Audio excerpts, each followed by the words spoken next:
Buenos días a todas y a todos. Soy Celia García, directora de CEI Aragón y, en primer lugar, pues muchísimas gracias por acudir a nuestra llamada para esta jornada técnica que hemos organizado en formato online para dar a conocer la regulación de productos sanitarios en Europa dirigida a los fabricantes y, además, con aplicación práctica en MedTech y software sanitario. Es que los productos sanitarios, como bien sabéis los que estáis interesados en esta jornada, deben cumplir con reglamentos de marcado CE para su puesta en servicio en Europa y, además, cuando se trata de productos de alto nivel de innovación, como por ejemplo software sanitario, aplicaciones médicas o productos que incorporan estas tecnologías de manera novedosa, el cumplimiento de estos reglamentos se complica cada vez más. En esta jornada vamos a intentar aclarar algunos de estos conceptos necesarios previos a esa puesta en el mercado de los productos sanitarios que deben cumplir, además, los productos innovadores, como pueden ser, entre otros, pues licencias, trámites administrativos, permisos, marcado CE de productos sanitarios o sistemas de calidad, entre otros. Nuestra invitada de hoy, y a la que agradecemos desde aquí muchísimo su presencia, es Victoria Bachiller, que es licenciada en farmacia y además es máster en biotecnología para la salud y la sostenibilidad y también en reproducción asistida humana. Victoria ha colaborado con el CIBER-RED, el Centro de Investigación Biomédica en Red de Enfermedades Hepáticas y Digestivas, en la investigación de la inflamación en el carcinoma hepatocelular. Espero haberlo dicho bien, Victoria, si no me corriges a continuación en tu presentación. Actualmente, además, es directora técnica de Episki Medical Consulting, que es una compañía dedicada a ayudar a empresas emergentes como vosotros que desarrollan nuevas tecnologías a regular sus innovadores dispositivos sanitarios. Por mi parte, y antes de dar paso a Victoria, simplemente recordaros, y como siempre en este primer evento del curso, el primer evento online que hacemos desde CEI Aragón en este curso escolar que acaba de comenzar este mes de septiembre, recordaros que desde ya tenéis disponible el chat del evento en el que podéis ir trasladando a nuestra invitada de hoy, a nuestra ponente, vuestras sugerencias, vuestras dudas, vuestras inquietudes, vuestras preguntas concretas, y al final de su ponencia mi compañera Concepción Ramos, asesora de emprendedores en CEI Aragón, moderará el debate, las preguntas a nuestra invitada y bueno, intentaremos solucionar todas vuestras dudas en esta hora que tenemos por delante para conocer este tema tan concreto y tan delicado y tan importante al mismo tiempo. Así que por mi parte nada más. Victoria, muchísimas gracias y nada, el escenario virtual es tuyo. Gracias. Bueno, muchas gracias, Celia, por la presentación y antes que nada agradeceros a Celia García, Concepción Ramos y Belén de Miguel la oportunidad de compartir esta información. La verdad es que el mundo de los productos sanitarios es muy amplio y bueno, como bien has dicho, cuanto más tecnológico es el producto sanitario se puede complicar bastante y efectivamente surgen como ciertas excepciones y cambios en lo que puede ser la regulación que al final hace que no sepamos muy bien qué hacer. También falta bastante guía todavía con la introducción del nuevo reglamento que bueno, ahora iré introduciendo algunos conceptos. Como bien ha dicho Celia, soy Victoria Bachiller, trabajo en Episki Medical Consulting. En la empresa nos hemos especializado principalmente en empresas que sacan al mercado productos novedosos, más tecnológicos, sobre todo porque estos requieren ya no que cumplimentes un formulario como tal, sino que te metas un poco más en la parte de justificar la evaluación clínica y bueno, datos que vienen a ser meterte como en un mundo de investigación, a veces muy complicado y que bueno, pues puede hacer el proceso un poquito más tedioso de lo que ya viene a ser con todo el desconocimiento que tenemos de la regulación. Bueno, antes que nada, decir que yo he intentado abarcar todos los temas posibles en esta presentación, sobre todo para dar como una introducción a todo lo que viene a ser la regulación de los productos sanitarios. Os he puesto aquí algunos de los conceptos que creo que más se han abordado, entre otros, pero bueno, principalmente deciros eso, que tienen que ser unas pinceladas porque hablar de cada uno de estos puntos podría extenderse por horas, entonces al final tiene que ser bastante breve. Os voy a hablar del marcado CE, por supuesto, es un elemento principal a la hora de hablar de regulación, de los productos sanitarios, tanto productos sanitarios, digamos, convencionales o normales, no sé, hay distintas formas de llamarlos, como los productos para diagnóstico in vitro.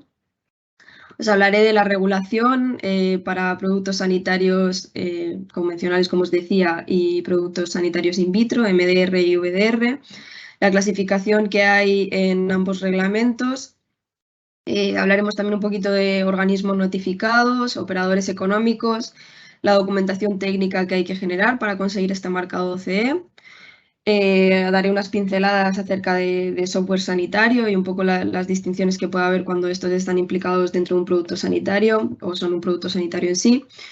Las licencias de fabricantes y los sistemas de gestión de calidad. Vale, para empezar un poco con el grueso de la regulación, yo creo que el concepto principal sería hablar del marcado CE, que es esa simbología que vemos en el etiquetado, en las instrucciones de un producto sanitario, tanto un producto sanitario como un producto sanitario para diagnóstico in vitro. Siempre que diga producto sanitario voy a intentar incluir a los dos, aunque es cierto que normalmente la información la voy a centrar un poco más en producto sanitario convencional y cuando hable de in vitro intentaré especificar ello, que hablo de producto para diagnóstico in vitro. Como os comentaba, el marcado CE es esta simbología que encontramos en el etiquetado o en las instrucciones.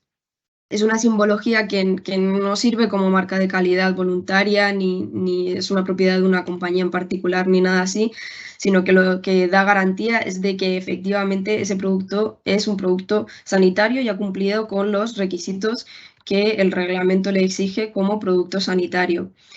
Esto viene definido por un marco legal. Va a estar fijado siempre por el fabricante, es decir, va a ser el fabricante el que lo coloque en su documentación e implica que haya una declaración por parte del fabricante de que efectivamente estos requisitos se cumplen. Está definido por ley la apariencia y el tamaño que tiene que tener esta simbología y es una certificación que habitualmente se emite por organismos notificados. Digo habitualmente porque según la clase de riesgo, como a lo mejor muchos de vosotros sabréis, hay cierto tipo de productos sanitarios que no tienen que pasar por un organismo notificado. Lo explicaré más adelante.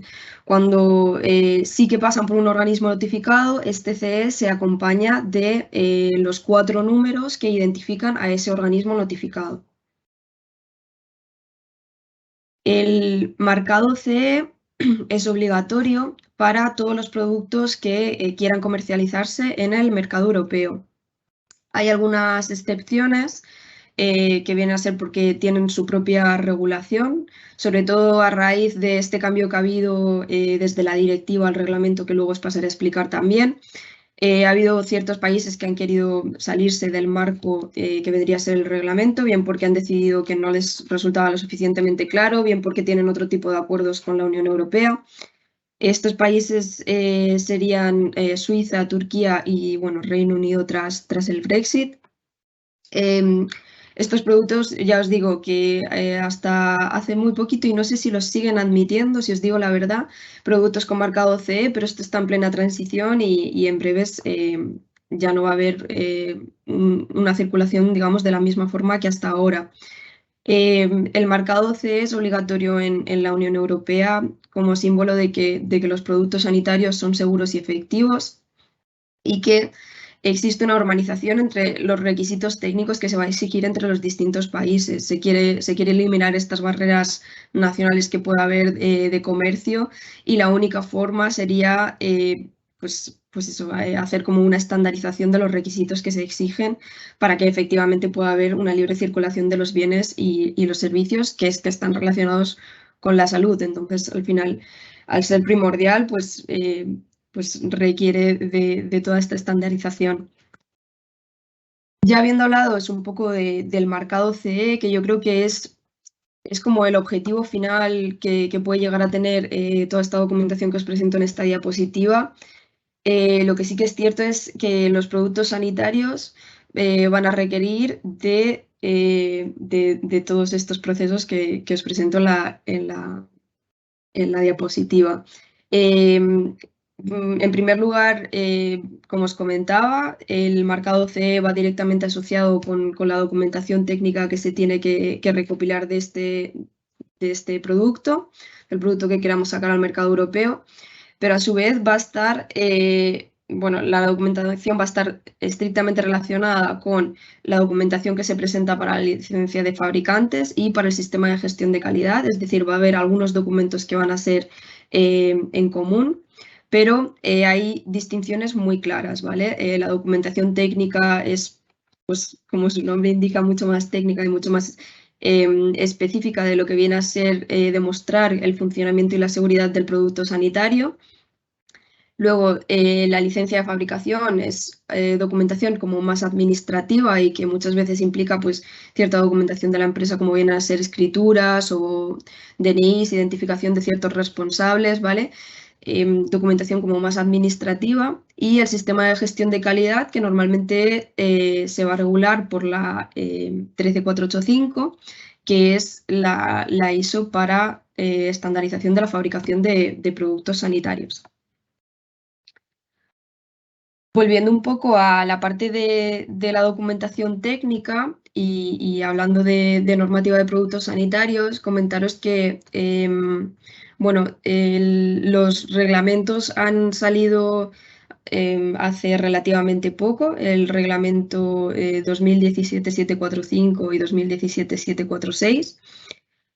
Con motivo de que se habían redactado unas directivas por los años 90 en las que dieron una serie de problemas. Bueno, las directivas no dieron problemas en sí, pero hacia el año 2010 o 2011 hubo un problema con unos implantes mamarios que eran unos productos sanitarios de alto riesgo por ser implantables, van dentro del cuerpo, requieren una serie de test de biocompatibilidad, una serie de garantías de que esos productos no van a producir un daño severo al cuerpo de los pacientes. Y estos implantes mamarios, no sé si los conocéis, pero eran los PIP, se fabricaban en Francia y lo que pasó fue que los fabricantes consiguieron, digo consiguieron porque obviamente fue un proceso buscado, por así decirlo, sustituyeron la silicona biomédica con silicona industrial y esto produjo pues, una serie de sintomatología, unos problemas en una paciente en Barcelona, que fue donde fue identificado el problema principalmente. Y bueno, todo lo que se originó después os lo podéis imaginar porque hubo muchísimas demandas, había muchísimas personas con estos implantes ya puestos, las clínicas no estaban cubiertas por el fabricante, no tenían un seguro de responsabilidad civil, entonces se tuvieron que encargar de hacer la retirada de todos estos implantes con todo el gasto económico y de recursos que todo esto conlleva.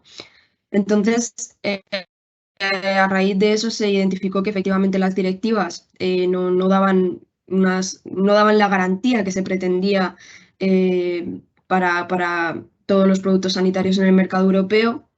Entonces se inició todo este cambio. Antes había 3 directivas, se dividían en directiva de MD, que como ya os he comentado sería productos sanitarios convencionales, que era la 9342, la 90385 era la de productos sanitarios implantables activos, que estos productos son de alto grado de riesgo, pues como puede ser un marcapasos, al final todo producto implantable tiene un riesgo elevado, pero si encima es activo, que quiere decir que tiene una batería externa, pues mucho más arriesgado. Y luego la directiva 9879 para productos de diagnóstico in vitro. En 2017 surgieron o se publicaron estos 2 reglamentos, el 745 que une la parte de productos sanitarios con los productos sanitarios implantables activos, porque además incluye también otros productos sanitarios, y el 746 que es para los productos de diagnóstico in vitro. Antes eran directivas y ahora son reglamentos. Esto es como un término a nivel jurídico o en ese aspecto, pero en realidad a efectos generales y lo que nos puede servir a todos para entenderlo es que antes simplemente se nos daban como unas directrices de cómo tenía que ser y luego las comunidades autónomas tenían una flexibilidad para adaptar estas directrices y el reglamento es mucho más específico y de obligatorio cumplimiento en muchos aspectos. Pero antes de seguir hablando acerca de reglamento y de lo que implica, creo que deberíamos de empezar por el concepto de producto sanitario como tal. Los productos sanitarios, obviamente, es una definición que ha ido cambiando con el tiempo. No es que la definición de producto sanitario cambie, pero sí lo que puede llegar a incluir, más que nada porque la tecnología ha ido avanzando, cada vez los productos son más innovadores. Hemos metido cada vez más los software, los productos tecnológicos dentro del mundo de los productos sanitarios, cada vez no sé, hay más productos sanitarios que incluyen inteligencia artificial u otro tipo de tecnologías, ¿no? Que están como muy a la orden del día, que prácticamente están en investigación por sí mismas y ya las estamos metiendo en el mundo de la salud. Entonces esto ha hecho también que el reglamento se tenga que adaptar para poder estar en el estado del arte y que tenga que incluir estos conceptos, aunque creo que todavía no los han incluido todo lo que deberían para cómo está la tecnología metida en el mundo de hoy en día. Pero bueno, el artículo 2 del reglamento 745 nos dice que un producto sanitario sería todo instrumento, producto, equipo, programa informático, implante, reactivo, material u otro artículo destinado por el fabricante a ser utilizado en personas. Puede ser utilizado por separado, es decir, como un producto independiente o en combinación con otros productos. Cuando se refiere a programa informático, obviamente estamos hablando de software, por eso lo he remarcado. Entonces, estos software pues, pueden requerir o no de la combinación con otros productos, pero bueno, independientemente de que un producto sea un software o no, puede haber una combinación o un uso por separado. Un accesorio, sin embargo, se utiliza como modo o como artículo para el apoyo o aumenta las funciones de lo que puede tener el producto sanitario o permite utilizar el producto sanitario como tal para contribuir a una funcionalidad médica que puede ser independiente o de ayuda. Pero normalmente el producto sanitario tiene que tener su función, o sea, normalmente no, siempre el producto sanitario, ¿vale? Tiene que tener una función clínica como tal. Los fines médicos a los que se destinaría este producto sanitario para entrar dentro de la definición podrían ser diagnóstico, prevención, seguimiento, predicción, pronóstico, tratamiento o alivio de una enfermedad. Os he señalado en esta diapositiva para que se vea en negrita los puntos que han cambiado de la directiva ahora al reglamento. Cuando se redactó la directiva, cuando utilizábamos la directiva, nadie se imaginaba que un producto sanitario pudiese tener una función de predicción o de pronóstico. Las capacidades tecnológicas por los años 90 eran... o sea, no se podían imaginar que pudiésemos tener tal tecnología como para hacer esto, ¿no? en el ámbito de la salud. Entonces, esto se tuvo que añadir con el reglamento. La parte de diagnóstico, seguimiento, tratamiento, alivio o compensación de una lesión o de una discapacidad. Discapacidad antes estaba nombrada como minusvalía, esto es más por cambios a nivel social en cuanto a la denominación de ciertos estados. Investigación, sustitución o modificación de la anatomía o de un proceso o estado fisiológico patológico. Esto tampoco ha tenido mayor cambio, simplemente se ha añadido la parte de patológico a modo de aumentar un poco el marco y que no se quede solamente en la parte fisiológica, ¿vale? Pero tampoco ha habido muchísimo cambio en esta implicación. Y luego sí que se ha incluido como parte de la definición de producto sanitario también la definición de los productos sanitarios para diagnóstico in vitro, que sería el último punto, que son aquellos que se dedican o que tienen un fin médico a partir de las muestras que pueden proceder del cuerpo del ser humano, ¿vale? Bien donaciones de órganos, sangre o tejidos. Algunos productos que a día de hoy también se consideran sanitarios, según el reglamento, serían los productos de control o apoyo a la concepción y los productos destinados específicamente a la limpieza, desinfección o esterilización de los productos sanitarios. Los productos que se mencionan en el artículo 1.4 serían los productos sanitarios y de los que se hace referencia anteriormente, ¿vale? Es decir, la definición que os acabo de proporcionar de producto sanitario. Los productos sanitarios para diagnóstico in vitro ya se definían bajo la directiva en el marco de que van a ser la realización de un diagnóstico, una predicción, un pronóstico, varios fines que ahora veremos, a partir de una muestra que puede ser bien de sangre, de orina, de saliva, puede proceder de una biopsia, esputo, heces, semen y cualquier otro fluido y tejidos corporales que puedan proceder del cuerpo humano. Los productos sanitarios para diagnóstico in vitro tienen una definición, como veis, ligeramente distinta. Su definición está ya en el reglamento 746 o EUVDR, al que me referiré de ambas formas. Y sería cualquier producto sanitario que consista, normalmente son más reactivos, calibradores, materiales de control, suelen provenir en kits, instrumentos, aparatos, pero también hay otros en común, como pueden ser los programas informáticos, que también hay IVDs, y que también pueden ser utilizados solos o en combinación. Esta parte sería igual, lo único que eso, no es, digamos, el foco del producto ya no es el cuerpo humano, sino que sería una muestra a partir de la cual se obtiene información, o sea, un diagnóstico, etc. Los fines médicos que tendrían los productos de diagnóstico in vitro serían proporcionar información acerca de procesos o estados fisiológicos o patológicos, deficiencias físicas o mentales congénitas, predisposiciones o dolencias que puedas tener a una enfermedad, la determinación de la seguridad y la compatibilidad con determinados receptores, pues de ciertas proteínas o que puedan estar implicadas en algún proceso fisiológico o patológico y puedan servir para la monitorización de un paciente o para el diagnóstico, la predicción de respuestas o reacciones a un tratamiento y para establecer o supervisar medidas terapéuticas. Hay algunos casos especiales que se podrían considerar tanto dentro de los productos sanitarios como dentro de los productos para diagnóstico in vitro.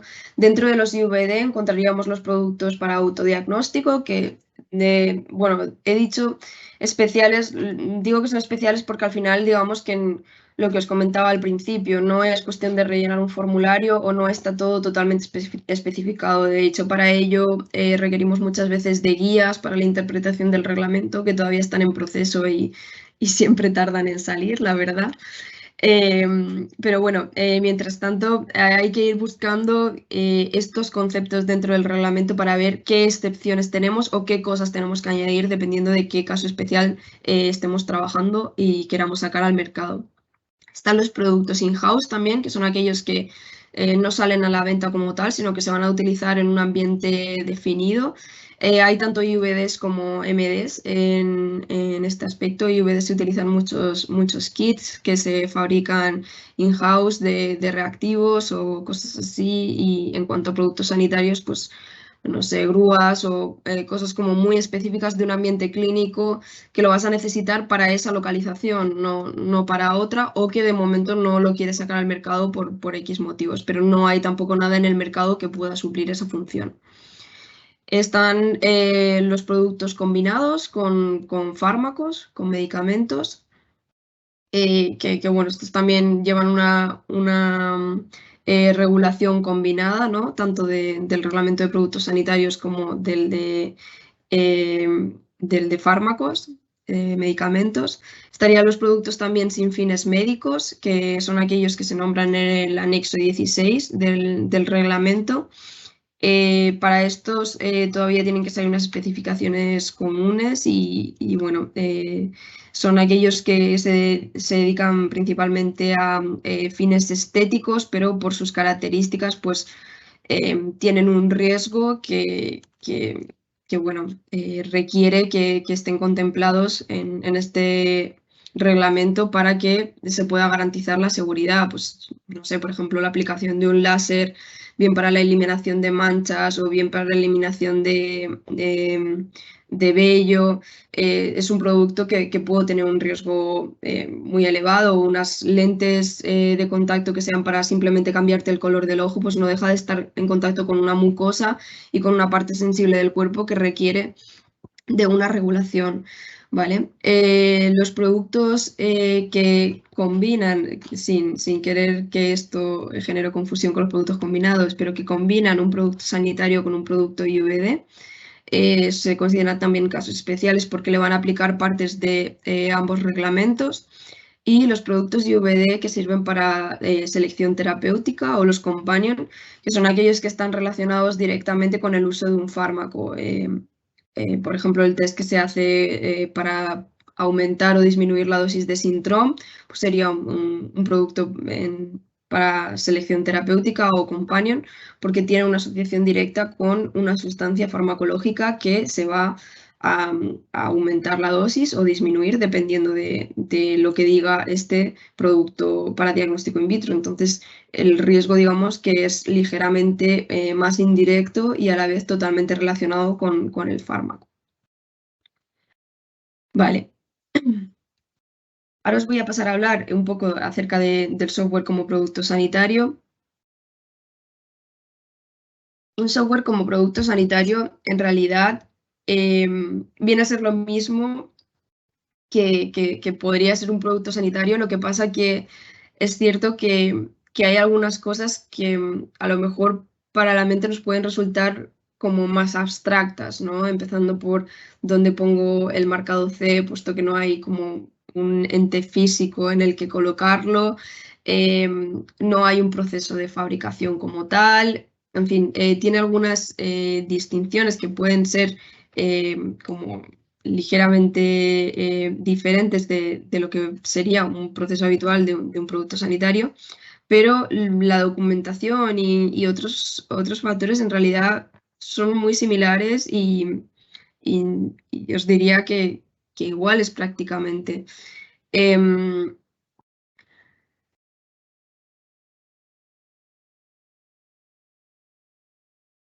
Vale, para la regulación de los software sanitarios está sacando la Comisión Europea, bueno, no solamente para los software sanitarios, pero aprovecho aquí para hablaros de las guías MDCG, que MDCG viene de las siglas Medical Devices Coordination Group, que sirven para darnos como, digamos, el reglamento ha sido tan general que estas guías pretenden darnos unos conceptos como más pragmáticos de la utilización o de la aplicación del reglamento. Entonces, para ello se han redactado estas guías MDCG que nos dan las directrices acerca de cómo se regulan este tipo de productos. Hay una guía específica que es la de 2019-11, que luego os pasaré a presentar, que sirve para la calificación y la clasificación de los software, tanto en el reglamento 745 como en el 746, en la que se define el software como producto sanitario. Es cierto que se da una definición bastante sencilla, porque simplemente es como el software que se destina para usarlo solo o en combinación. Y de aquí surgirían los conceptos que vienen a ser como los relevantes a la hora de identificar nuestro software, ¿vale? Y que todos tenemos que plantearnos. Porque hay una distinción muy clara en si un software funciona como tal por separado, es decir, dando una información X o haciendo su función como tal a través de un hardware que necesite para simplemente su visualización, es totalmente distinto que un hardware que necesita de un software, ¿vale?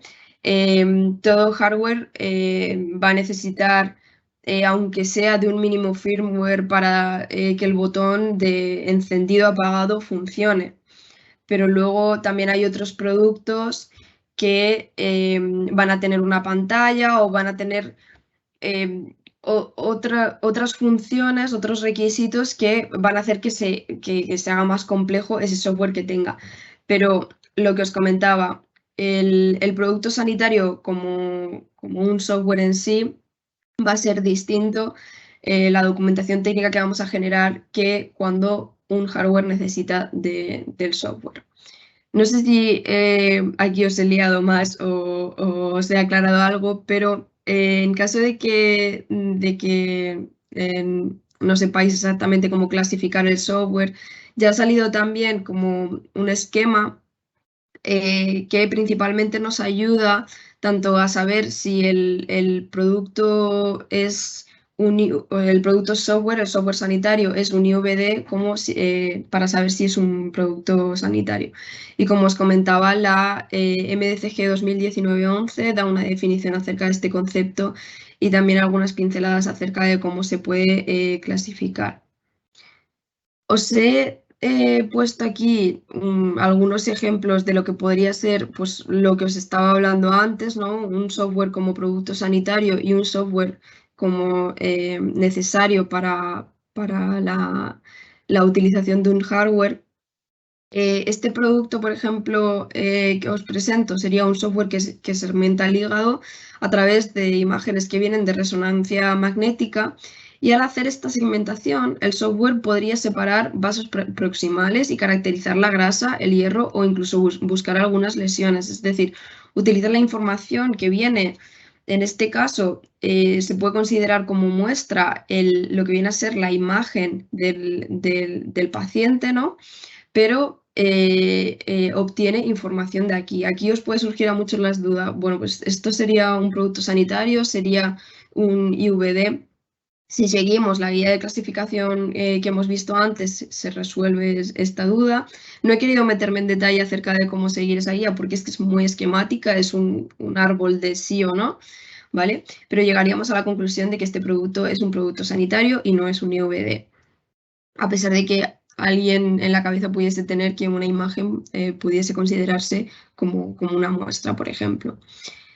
Como ejemplo de los software que sirven para regular un hardware estaría, por ejemplo, el software que se utiliza para el control de la bomba de insulina. En este caso es la bomba de insulina la que tiene un beneficio clínico, la que tiene un fin clínico, la que se ha fabricado como un producto sanitario, pero sin embargo necesita de un software para poder controlarse, bien desde una aplicación, en tu smartphone o lo que sea.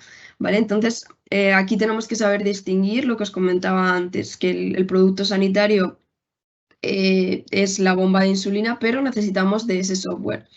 Y un ejemplo clarísimo de lo que sería un software como producto sanitario y no como y que es el que necesita simplemente un hardware para su visualización, sería este otro que os presento, que sería un software que sirve para la segmentación de folículos ovarios a partir de una ecografía transvaginal.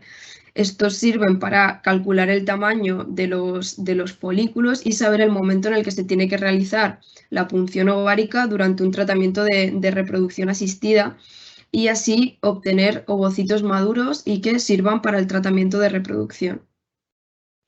Vale, entonces, eso serían las distinciones entre estos dos tipos de software que puede haber en el mercado como software sanitario. Ahora pasaríamos a hablar de las responsabilidades. Cuando hablamos de fabricante de software, a veces la figura se disipa, ¿no? Porque no hay un objeto físico a fabricar y además muchas veces se subcontrata la parte del desarrollo del software. Entonces, puede haber varios implicados en el desarrollo y que las responsabilidades dentro de estas funciones de fabricación se disipen. El reglamento, tanto el MDR como el IVDR, hablan de fabricantes, importadores, distribuidores y representantes de la Unión Europea como principales operadores económicos.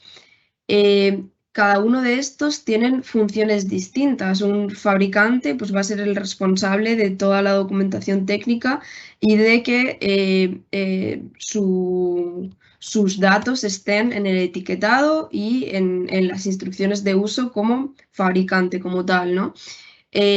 Cuando el fabricante se localiza fuera de la Unión Europea, necesita de un representante autorizado dentro de la Unión Europea para que pueda cumplir con ciertas funciones legales a la hora de que bueno, al fin y al cabo, para que el producto esté en la Unión Europea, tiene que tener una reglamentación, una autoridad competente asociada que le dé una licencia de fabricación, etcétera. Entonces va a requerir de una persona, de un ente que esté dentro de la Unión Europea. Y luego, como otros papeles que están también en el mercado, serían los importadores, que son aquellos que traen productos de fuera de la Unión Europea, y los distribuidores, que bueno, tampoco es un concepto muy difícil, pero que simplemente se dedican a distribuir. Cada uno de estos va a tener unas obligaciones distintas, así como los fabricantes de algunas clases de productos, que son los que antes os mencionaba, de que no tienen fines médicos, ¿vale? Los que van regulados por el anexo 16. Las obligaciones, como os comento, van a ser variadas. Yo aquí solamente os puse las obligaciones de los fabricantes, que son como las más amplias, lo otro son como desviaciones, pero al final son bastante sencillas. Al final también os hablaré un poco de cuáles son las obligaciones de los otros operadores económicos. Las obligaciones de los fabricantes se incluyen dentro del artículo 10 y al final es que lo que tenemos que tener siempre en mente es que el fabricante, de una forma o de otra, que puede ser directa o indirecta, va a estar implicado en absolutamente todos estos procesos que os presento en la diapositiva. Es decir, el diseño, la fabricación y el riesgo del producto es obligación y responsabilidad del fabricante.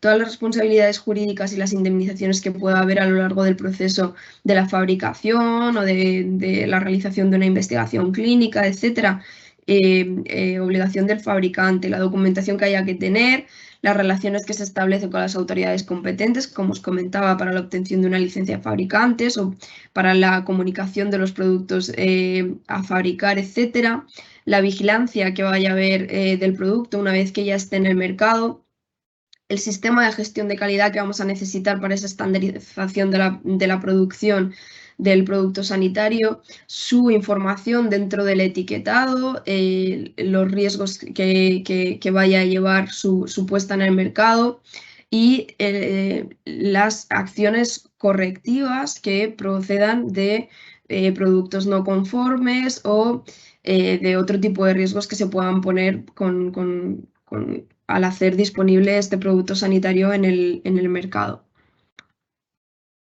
Ya queriendo entrar un poco más en materia técnica, os voy a hablar de los pasos un poco por encima que hay que seguir para conseguir el marcado CE.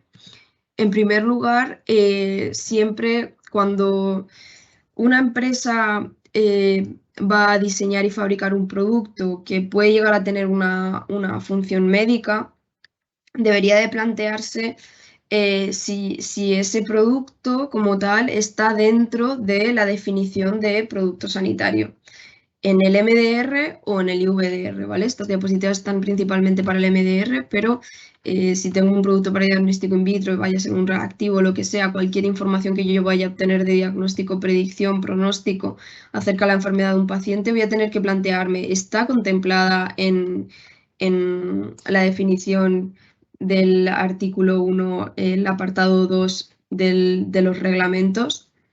Vale, una vez que sabemos que nuestro producto entra dentro de este alcance, vamos a determinar la clase de riesgo del producto.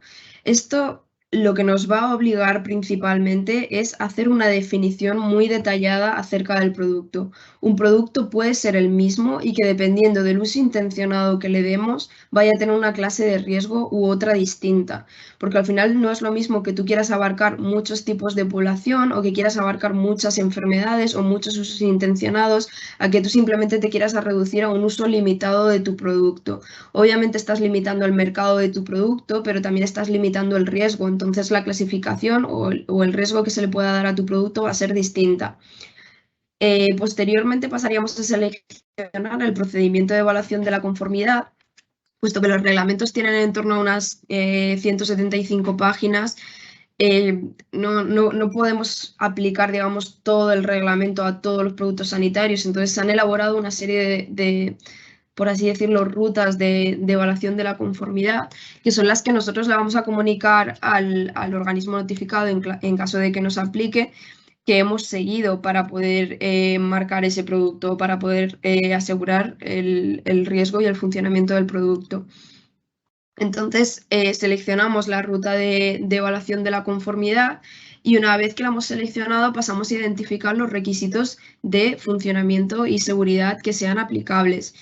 Esto en ambos reglamentos está en el anexo 1. Son ligeramente distintos, bueno, ligeramente, hay diferencias significativas, obviamente, por las características de los productos, tanto sanitarios como productos de diagnóstico in vitro.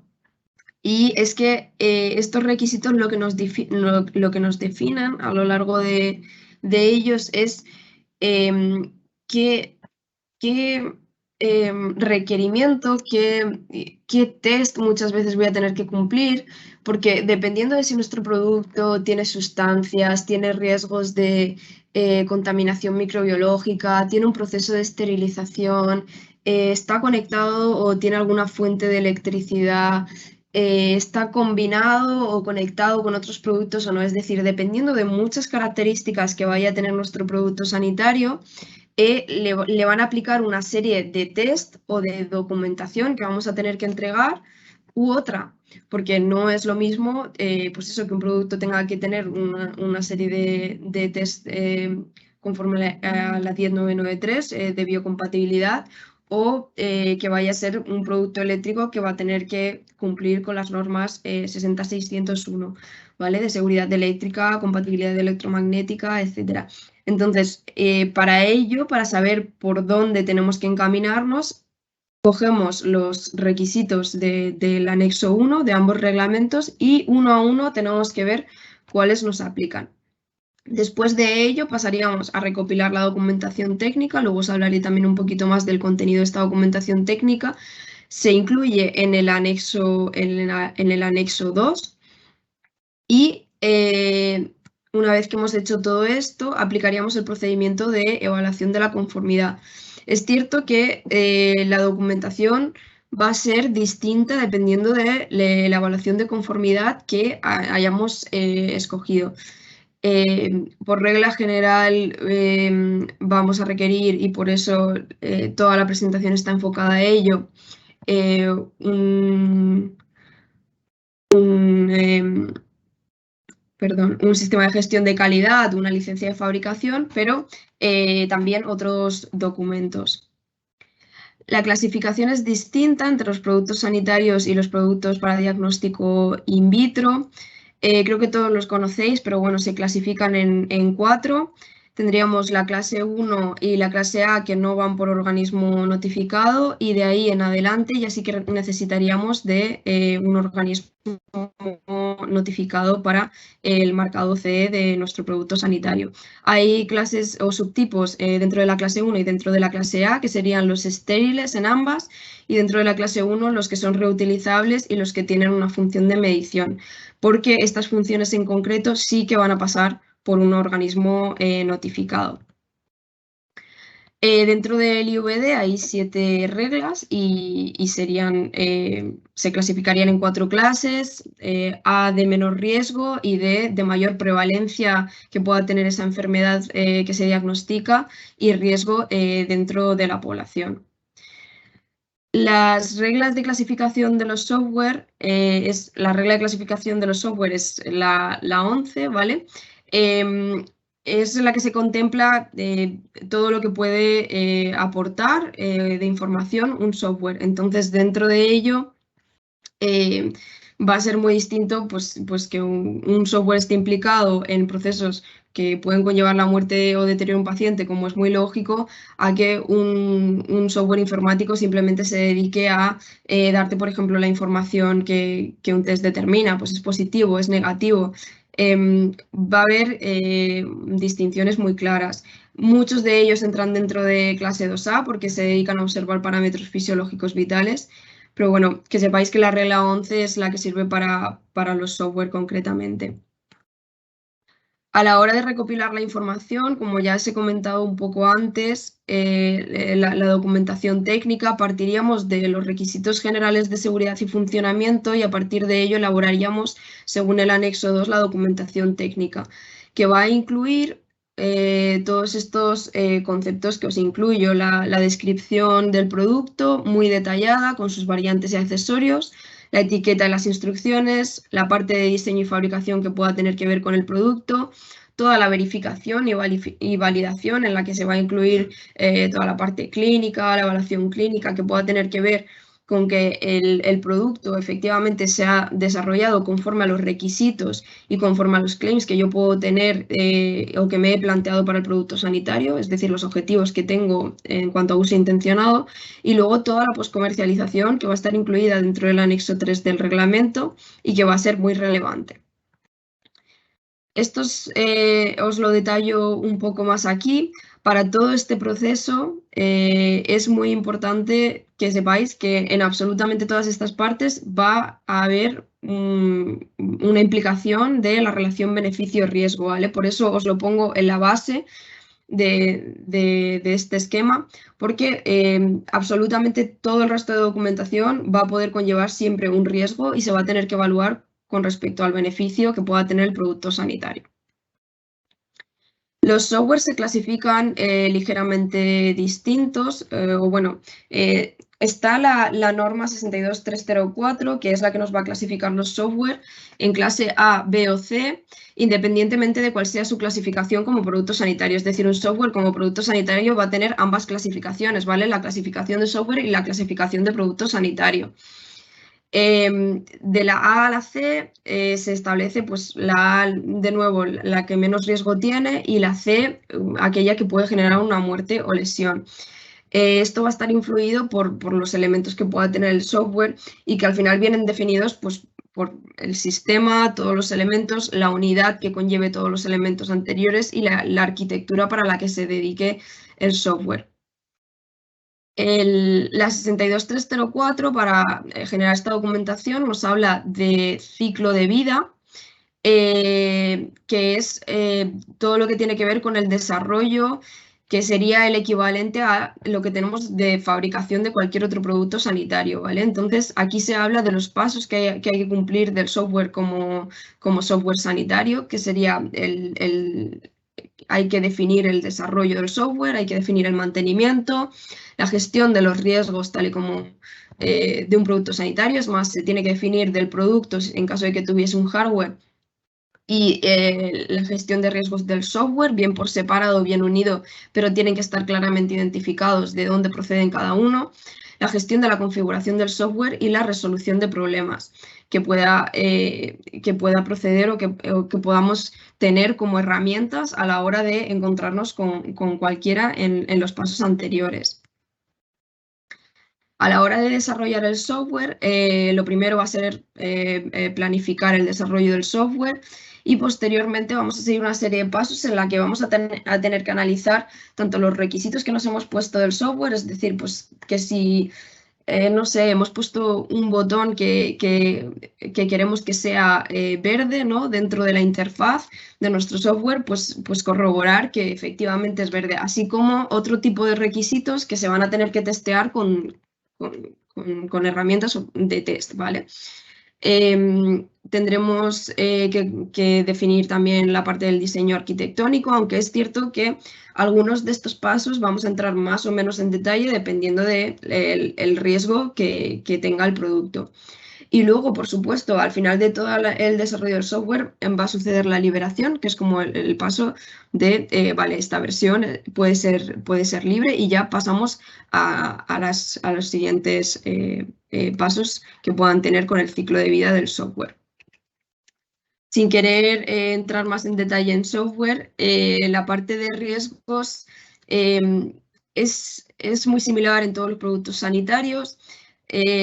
Al fin y al cabo tenemos que tener siempre un procedimiento que proviene de bueno, hay una norma ISO para ello, la 14971, en la que se va a establecer un plan de gestión de riesgos para cada uno de nuestros productos.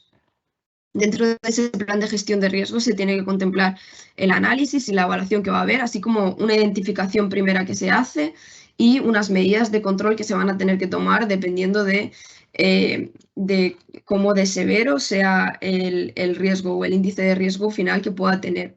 Luego tendremos que ver también si nos quedan riesgos residuales y en el informe de gestión de riesgos tendremos que hacer un balance beneficio-riesgo.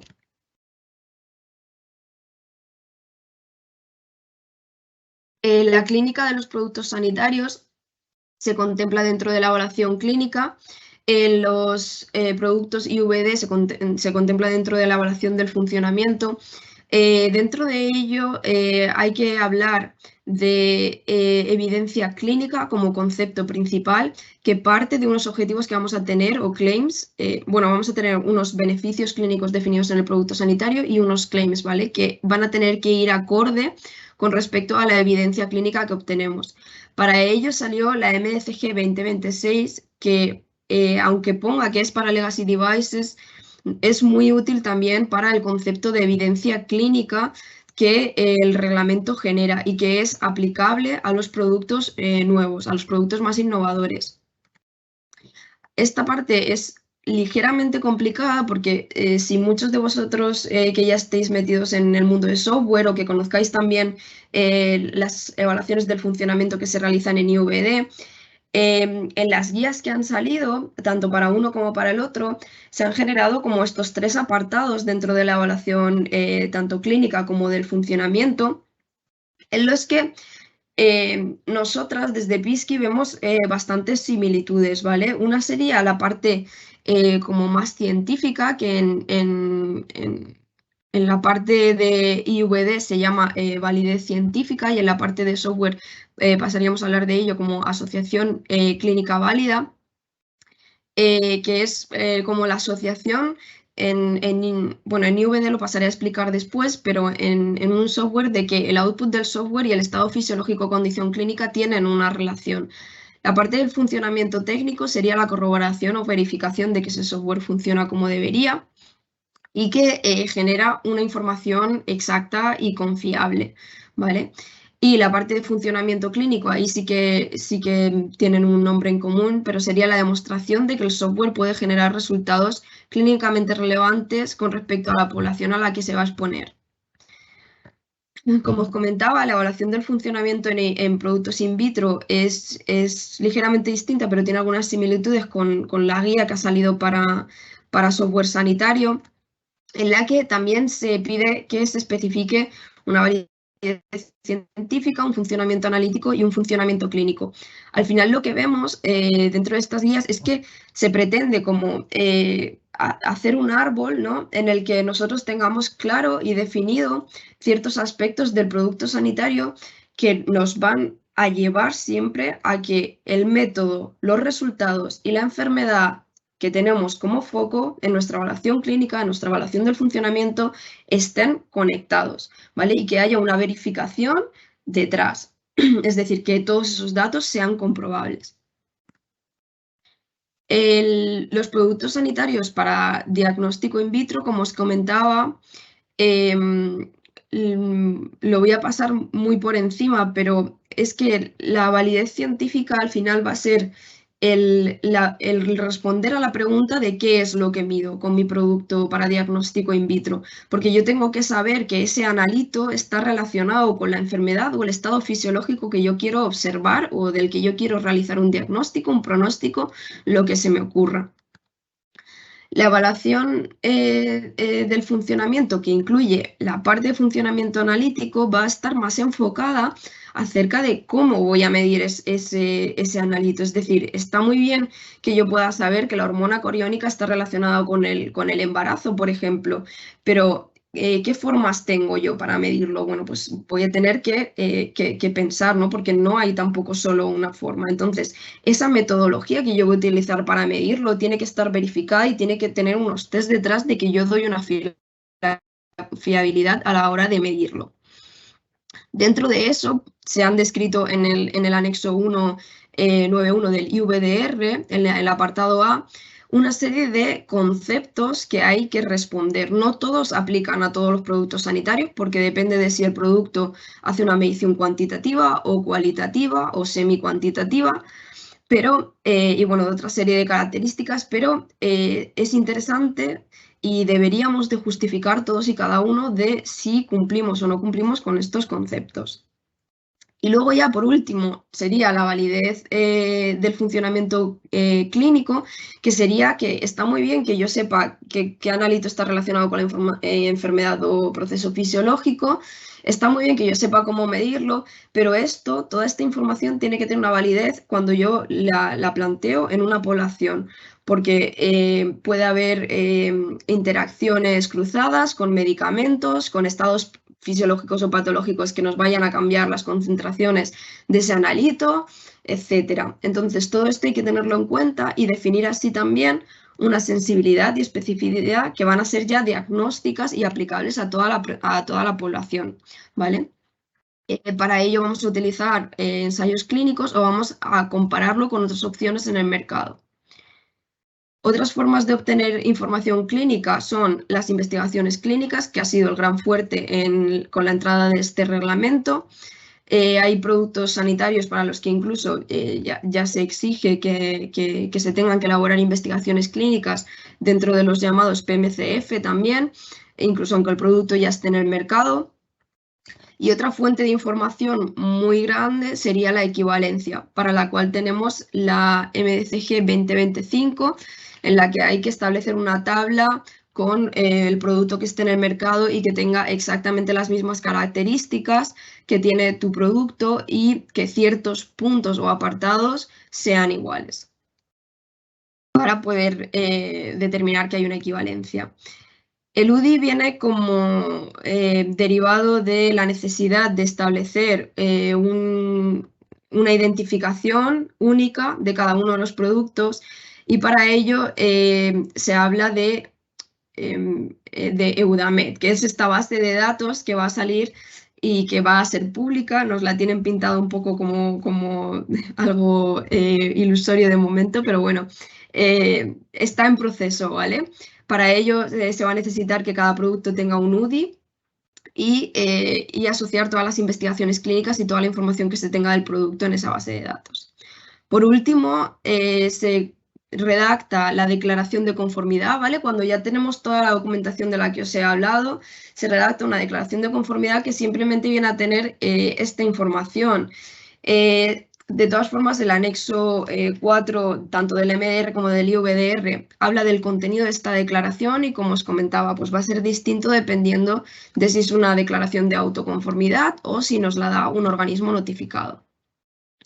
El seguimiento post-comercialización se realiza ya una vez el producto está en el mercado y va a intentar identificar y analizar todos los riesgos que puedan surgir, así como posibles usos y que no estén aprobados y para asegurar siempre, si es que el objetivo final es que el concepto beneficio-riesgo, 1, estén definidos y 2, sea siempre positivo. Y ya como conceptos finales, la documentación, que aparte de la documentación técnica hay que elaborar, lo que hay que tener en cuenta sería la licencia de fabricante, que va a incluir una serie de procedimientos de organización y otra documentación que va a ser propia de la empresa, como os comentaba, bien unas escrituras, un DNI, unos planos de la empresa. que son relevantes para que uno pueda obtener la licencia de fabricación. Hay otro tipo de licencias, como la licencia de importación. La licencia de fabricación sí que es aplicable a la agrupación, pero hay ligeras diferencias, ¿vale?, dentro de esta licencia que se contemplan en el Real Decreto, dependiendo de algunas funciones o dependiendo de qué operador económico seas. Y luego, por último, y ya para que simplemente os quede el concepto, pero los sistemas de gestión de calidad son igualmente importantes, como os comentaba, conforme a la ISO 13485, van a asegurar que el producto se fabrique independientemente de cuáles sean otro tipo de condiciones, es decir, hay ISOs, sistemas de gestión de calidad para muchas cosas dentro de una empresa, pero la 13485 se va a centrar en que el producto esté estandarizado y que se fabrique siempre igual, y para ello se van a generar estos procedimientos, estos planes concretos para cada producto, bien de IVD, bien de MD, y conforme a ello unas plantillas y unos registros. Y nada, por último os dejo nuestros datos de contacto, tanto los míos como los de Isabel, que es la CEO de nuestra empresa, por si necesitaseis las diapositivas o por si os queréis poner en contacto por cualquier duda que os haya podido surgir de la presentación, yo estaré encantada de resolverla. Muchas gracias.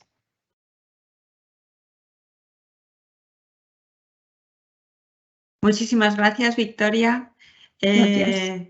Ha sido, bueno, pues una exposición dentro del poco rato que tenemos, pues creo que has cubierto bastante. Seguro que se han quedado pues, dudas o cuestiones sin cubrir también, que, bueno, pues que nuestros asistentes pueden consultar después.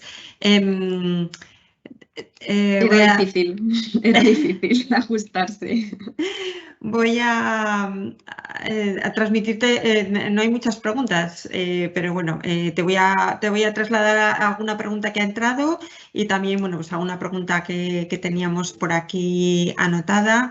Y bueno, no he saludado a las asistentes, soy Concha Ramos de aquí de CEI Aragón. Gracias por la asistencia. Y bueno, nos preguntan aquí, has hablado de responsabilidad jurídica y de la indemnización del fabricante. ¿Qué pasa en el caso del subcontratista del medical device? ¿Qué tipo de seguro debe tener? ¿Puede haber el riesgo de que el seguro del fabricante se vuelva contra el subcontratista en caso de incidencias? Qué complejo. A ver, el subcontratista, por ser subcontratista, tiene que garantizarle al fabricante absolutamente toda la información que tenga que ver con el proceso en el que esté implicado para con el producto sanitario, ¿vale? Cuando hablamos de responsabilidades jurídicas, indemnizaciones, puede ser algo complejo dependiendo de qué tipo de contrato tengan entre esas dos empresas, ¿vale? Habría que estudiar el caso y ver un poco qué relación existe entre ambas empresas, porque al final no va a ser lo mismo un subcontratista que esté relacionado en ciertos productos, o sea, en ciertos procesos que van a ser más arriesgados que en otros. Entonces, yo te diría que lo suyo sería evaluar el tipo de contrato o de relación que tienes con ese fabricante, ¿vale? Y a partir de ahí ver qué tenéis definido. De todas formas, si es anónimo, pero si quisiera esta persona ponerse en contacto y que le diéramos una respuesta un poco más ajustada, por si fuese su caso, o no sé si simplemente es curiosidad, pero que nos contacte, ¿vale? Para ver cómo abarcaríamos su caso en concreto. Muy bien. ¿Existe alguna diferencia entre la regulación de los nuevos productos innovadores y los productos más comunes? No hay una diferencia de regulación. La regulación sigue siendo la misma.